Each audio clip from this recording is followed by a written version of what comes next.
Students, इस video में आप पढ़ने वाले हैं विद्युत चतुर्ध्रुव किसे कहते हैं और इस विद्युत चतुर्ध्रुव से अक्षीय स्थिति में किसी बिंदु पर विद्युत क्षेत्र की तीव्रता का व्यंजक ज्ञात कीजिए।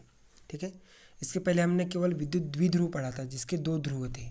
अब बात करते हैं चतुर्ध्रुव की, तो हमको नाम से स्पष्ट हो रहा है कि चार ध्रुव है। अब चार ध्रुव कैसे बनाएंगे? यहाँ पर दो विद्युत द्विध्रुव लेंगे। क्या लेंगे? दो विद्युत द्विध्रुव ले रहे हैं। एक विद्युत द्विध्रुव ये है प्लस क्यू और माइनस क्यू आवेश से मिलकर बना हुआ। ठीक है, और दूसरा विद्युत द्विध्रुव है ये जो प्लस क्यू और माइनस क्यू आवेश से मिलकर बना हुआ है। ठीक है, एक ये वाला है और एक ये वाला है। अब इन दोनों विद्युत द्विध्रुवों को क्या करेंगे? मिलाएंगे। इनका द्विध्रुव आघूर्ण एक दूसरे के क्या होगा? विपरीत होगा।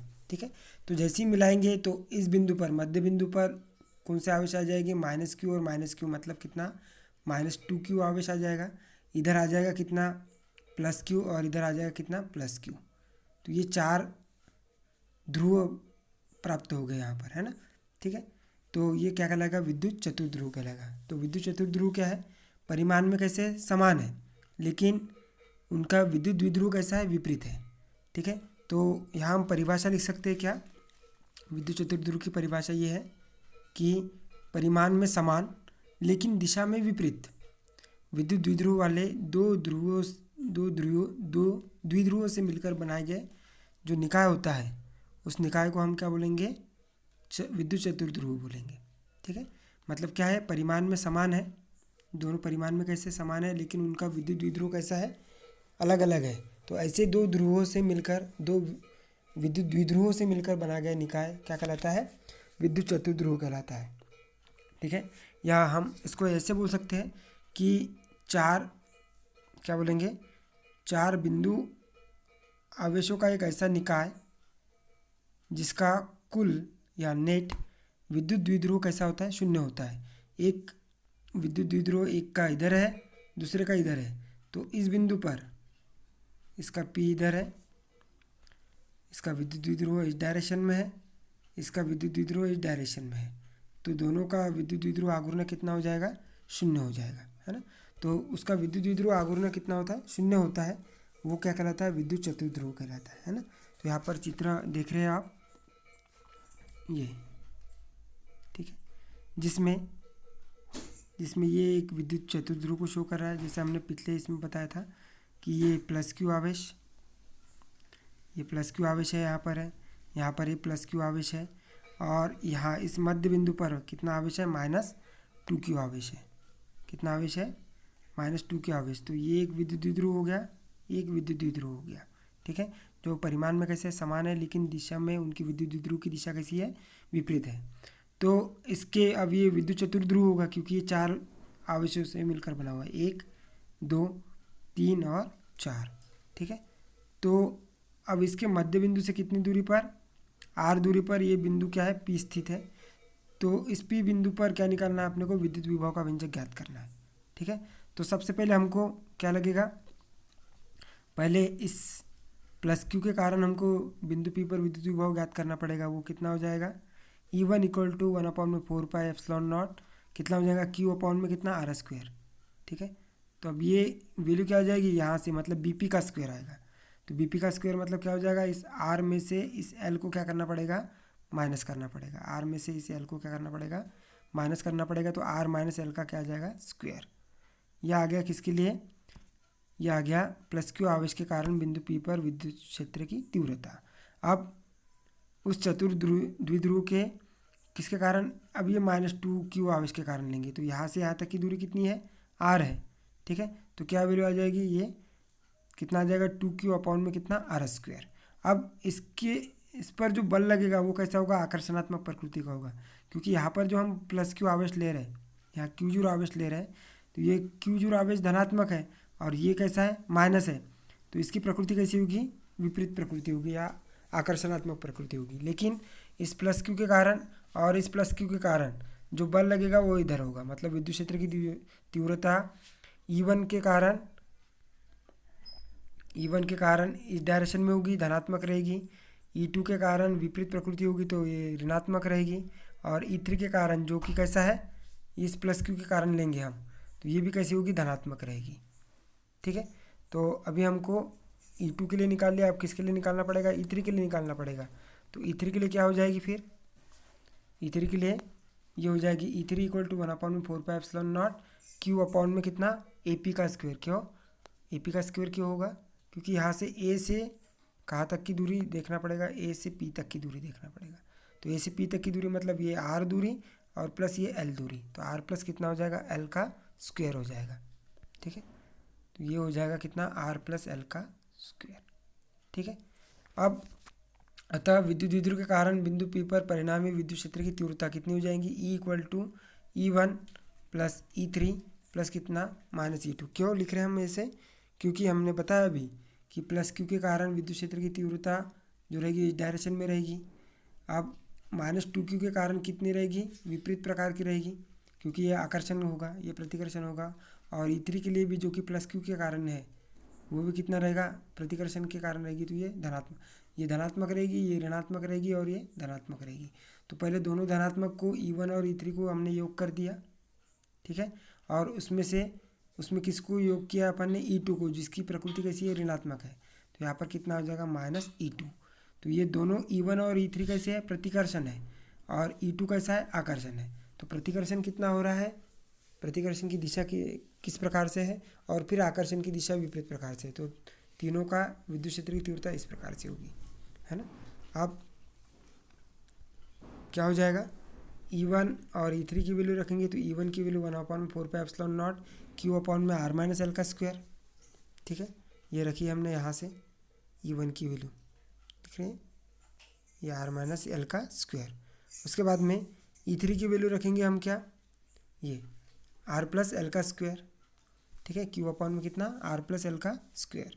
तो E1 और E3 की वैल्यू होगी, अब माइनस चिन्ह लगाए, और फिर किसकी वैल्यू रखेंगे, E3 की वैल्यू रखेंगे, सॉरी E2 की वैल्यू रखेंगे। तो E2 की वैल्यू कितनी है, ये देखो कितनी है, 2Q अपॉन में कितना है, R का स्क्वायर है, जो कि -2Q आवेश के कारण विद्युत क्षेत्र की तीव्रता को प्रदर्शित करता है। ठीक है, तो यहाँ पर क्या लिखा हुआ है हमने, 2Q अपॉन में कितना, R का स्क्वायर, कितना लिखा है, ये 2Q अपॉन में कितना, R का स्क्वायर। अब यहाँ से सबसे कॉमन क्या निकल जाएगा, 1/4πε0, यहाँ से भी 1/4πε0, यहाँ से भी 1/4πε0, क्या निकल गया, कॉमन निकल गया। यहाँ से Q और यहाँ से भी Q, क्या निकल गया, ये भी कॉमन निकल गया। ठीक है, तो यहाँ क्या बचा है, पहले पद में 1/R माइनस एल का स्क्वायर, प्लस फिर यहाँ पर क्या बचा है, 1/R प्लस एल का स्क्वायर, फिर माइनस क्या बचा है, क्योंकि यहाँ से Q तो कॉमन निकल गया, तो क्या बचा, 2 में R का स्क्वायर। ठीक है, अब इसको यहाँ से हम क्या करेंगे, यहाँ से यहाँ तक के हम एक नए पेज से स्टार्ट कर रहे हैं। ये देखो, इतनी वैल्यू को अपने को ध्यान रखना है, कितनी वैल्यू है, Q अपॉन में 4πε0, 1 में R माइनस एल का स्क्वायर, प्लस 1 में R प्लस एल का स्क्वायर, माइनस 2 में R स्क्वायर। ठीक है, ये हमने यहाँ देखा, ये गणित करने के लिए हमने यहाँ लिखा हुआ है। ठीक है, अब इसको सॉल्व करेंगे, तो देखो ये तो जैसा का वैसा आएगा, Q अपॉन में 4πε0। ठीक है, अब ये जो नीचे हर लिखा हुआ है अपन ने, ठीक है, तो हर को जैसे का वैसे लिखेंगे। हर मतलब यहाँ पर अलग अलग है, तो सबका क्या हो जाएगा, गुना हो जाएगा, एलसीएम होगा। तो कितना जाएगा, ये लिखा है हमने R स्क्वायर इंटू कितना लिखा है, R माइनस एल का स्क्वायर, और फिर क्या लिखा है, R प्लस एल का स्क्वायर। ठीक है, अब ऊपर ये तो आ गया अपना, हर में आ गया। ठीक है, अब यहाँ पर देखो गुना करेंगे तो क्या हो जाएगा, R माइनस एल स्क्वायर, यहाँ पर नहीं आएगा, इसमें भाग देंगे तो R माइनस एल स्क्वायर आएगा क्या, नहीं। अब क्या बचेगा, केवल R स्क्वायर, और ये कितना, R प्लस एल का स्क्वायर, ये यहाँ पर गुना हो जाएगा। ये लिखा है अपन ने कितना, R स्क्वायर इंटू कितना, R प्लस एल का स्क्वायर, क्योंकि यहाँ पर R माइनस एल का स्क्वायर नहीं रहेगा। ठीक है, फिर दूसरे पद में R प्लस एल का स्क्वायर है, तो यहाँ पर क्या आ जाएगा, R स्क्वायर इंटू कितना, R माइनस एल का स्क्वायर। ये देखो यहाँ पर लिखा हुआ है, R स्क्वायर इंटू कितना, R माइनस एल का स्क्वायर, फिर -2 लिखेंगे। अब यहाँ पर है R स्क्वायर, तो अब ये दोनों चीज़ें यहाँ पर आएगी, कितनी, R स्क्वायर इंटू कितना, सॉरी R माइनस एल का स्क्वायर इंटू कितना, R प्लस एल का स्क्वायर। तो यहाँ पर लिख लिया हमने, R माइनस एल का स्क्वायर इंटू कितना, R प्लस एल का स्क्वायर। ठीक है, तो ये सब चीज़ें यहाँ पर आएगी। अब देखो ये यहाँ पर है A माइनस कितना है, A माइनस बी का square into A plus B का स्क्वायर, और इसकी वैल्यू होती है ए स्क्वायर माइनस बी का स्क्वायर और टोटल का स्क्वायर। तो यहाँ पर ए की वैल्यू कितनी है, आर है, तो यहाँ पर हो जाएगा कितना, आर का स्क्वायर माइनस कितना हो जाएगा एल का, बी की वैल्यू क्या है, एल है, तो आर स्क्वायर माइनस कितना एल का स्क्वायर, अब और उसका टोटल का क्या है, स्क्वायर है, तो यहाँ पर लिख देंगे अपन टोटल का स्क्वायर। ठीक है, तो ये जो है ये इतना जो पद है आर माइनस एल का स्क्वायर इंटू कितना आर प्लस एल का स्क्वायर, इसका एलसीएम हम निकाल सकते हैं, या मतलब उसकी जो सर्वसमीका से मान निकाल सकते हैं, तो वो वैल्यू हो जाएगी कितनी, कितना आर स्क्वायर माइनस एल का, कितनी वैल्यू आएगी, R square minus L square का टोटल का स्क्वायर। ठीक है, और यही वैल्यू को हमको यहाँ पर भी रखना है, ये देखो यहाँ पर ये भी है, तो इसकी जगह ये हमने क्या रख दिया, R square minus L square का होल स्क्वायर। ठीक है, अब हमको क्या करना है, देखो ये जो आर प्लस एल का स्क्वायर है, ये आर प्लस एल का स्क्वायर है ना, मतलब ए प्लस बी का स्क्वायर, तो उसको हमने सॉल्व कर दिया तो कितना आ जाएगा, ए का स्क्वायर प्लस बी का स्क्वायर प्लस 2ab के हिसाब से क्या आ जाएगा, आर का स्क्वायर प्लस एल का स्क्वायर प्लस कितना आ जाएगा 2rl। ठीक है, प्लस अब यहाँ पर a माइनस बी का स्क्वायर लगाएंगे यहाँ से। ठीक है, तो क्या हो जाएगा, a का स्क्वायर प्लस b का स्क्वायर माइनस कितना आ जाएगा 2ab। ठीक है, तो अब हमने क्या किया है,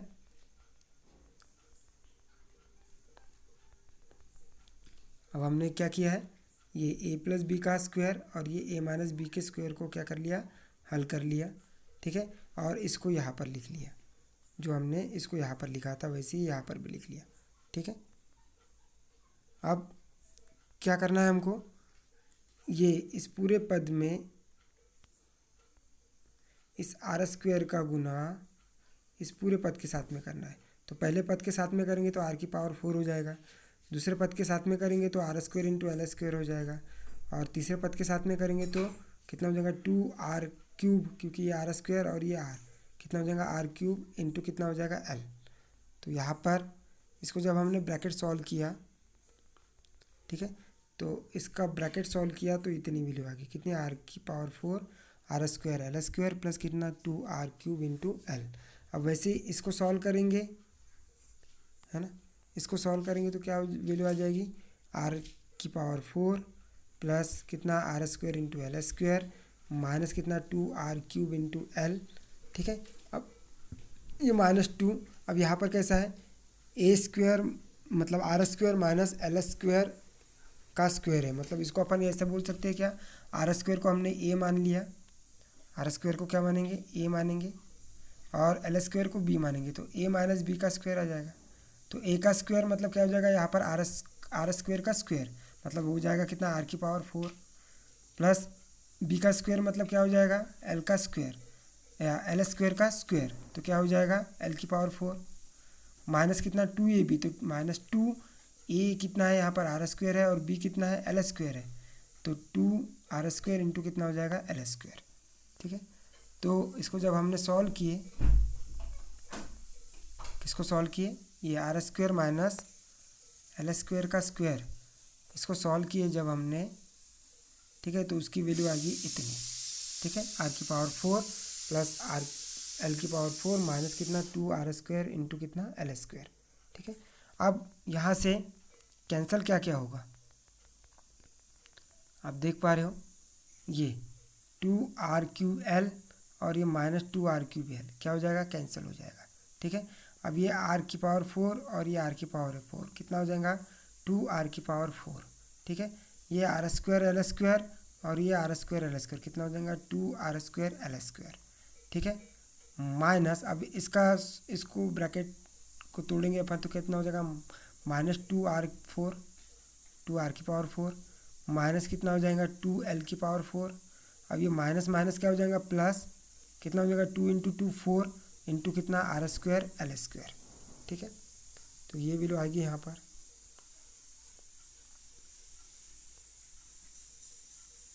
ठीक है, अब क्या करेंगे, अब यहाँ से आप देख रहे हो ये 2r की पावर 4 और ये -2r की पावर 4 क्या हो जाएगा, कैंसिल हो जाएगा।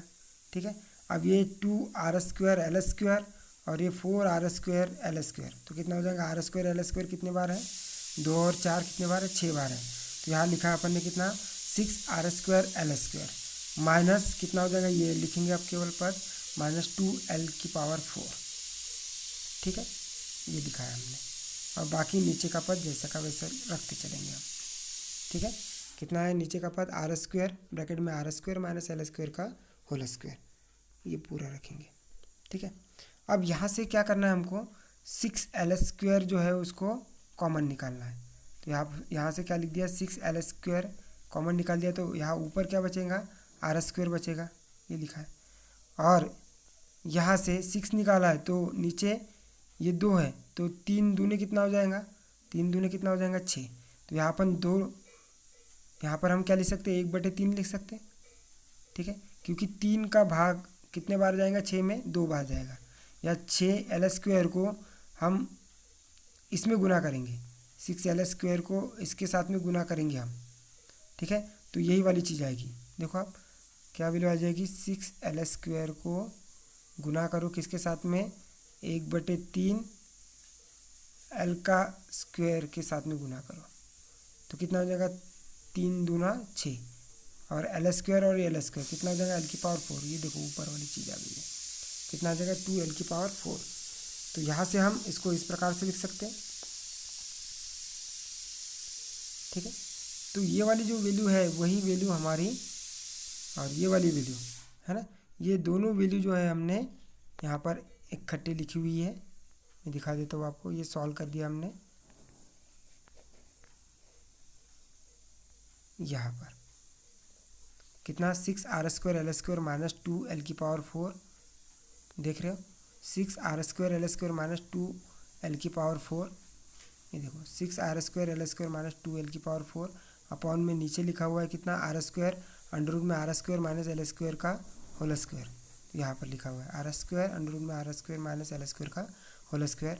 और इसको जब हमने सॉल्व किया तो कितना हो जाएगा, 6l², देखो q/4πε0, ये तो है, 6l² को हमने क्या निकाला, कॉमन निकाला, ये देख रहे हो आप,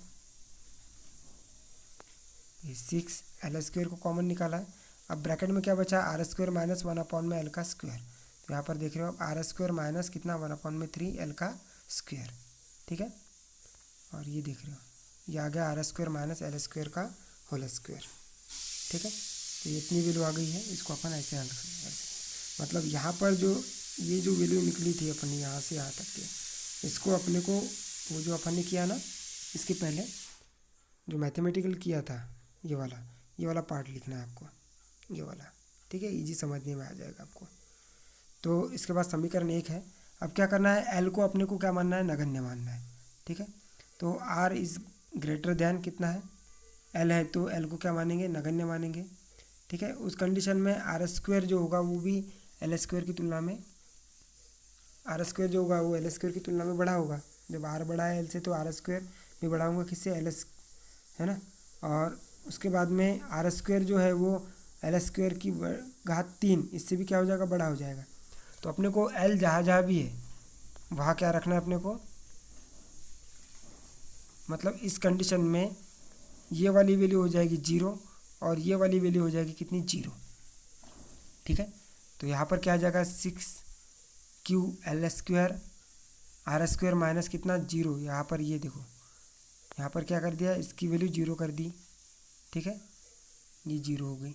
उसके बाद में ये वैल्यू 0 हो गई, ठीक है। अब उसके बाद में अपॉन में कितना, ये r² माइनस कितना है l² का स्क्वायर, तो यहाँ पर ये माइनस l² का स्क्वायर क्या हो गया, ये 0 हो गई। तो r² की पावर कितनी है, 4 है, तो r² की पावर कितनी है, 2 है, तो ये हो गया r⁴ इंटू ये r कितना हो जाएगा, r⁴ यहाँ पर अपन लिख सकते हैं, ये देखो r², ये लिखा अपन r² का स्क्वायर, तो r² का स्क्वायर कितना वैल्यू आ गई, कितनी वैल्यू आ गई, r4 और इंटू ये r² लगा दिया तो कितनी वैल्यू आ जाएगी, r6। तो नीचे लिखा है अपन ने r कितना, r⁴ और ऊपर कितना है, r² है, और ये 6ql² ये ऊपर है ना, 1/4πε0 ये भी है, ठीक है। अब ये r² और ये कितना r⁴, तो नीचे क्या बचेगा, r⁴, ठीक है ना। और विद्युत क्षेत्र की तीव्रता का मात्रक क्या है, न्यूटन प्रति कूलाम। तो ये इतनी वैल्यू आ गई। तो यहाँ हम देख पा रहे हैं कि विद्युत क्षेत्र की तीव्रता जो दूरी है उसके चतुर्थ घात के क्या होती है, व्युत्क्रमणानुपाती होती है ना। तो ये जो उपरोक्त समीकरण जो दिख रहा है बी, वो विद्युत चतुर्ध्रुव के कारण अक्षीय स्थिति में बिंदु पी पर विद्युत क्षेत्र की तीव्रता का व्यंजक प्रदर्शित कर रहा है। ठीक है, और वो निर्भर किस पर कर रहा है कि विद्युत चतुर्ध्रुव के कारण विद्युत क्षेत्र की तीव्रता उस बिंदु की चतुर्ध्रुव से दूरी के चतुर्थ घात के क्या होता है, व्युत्क्रमणानुपाती होता है। ठीक है, अब उस विद्युत चतुर्ध्रुव का चतुर्ध्रुव आघूर्ण कितना हो जाएगा, 6l² अपॉन में QL² 4 3 cos² थीटा माइनस कितना हो जाएगा 1, ये चीज़ आएगी। ठीक है, तो ये आपका क्या हो गया, कंप्लीट हो गया। Thank you.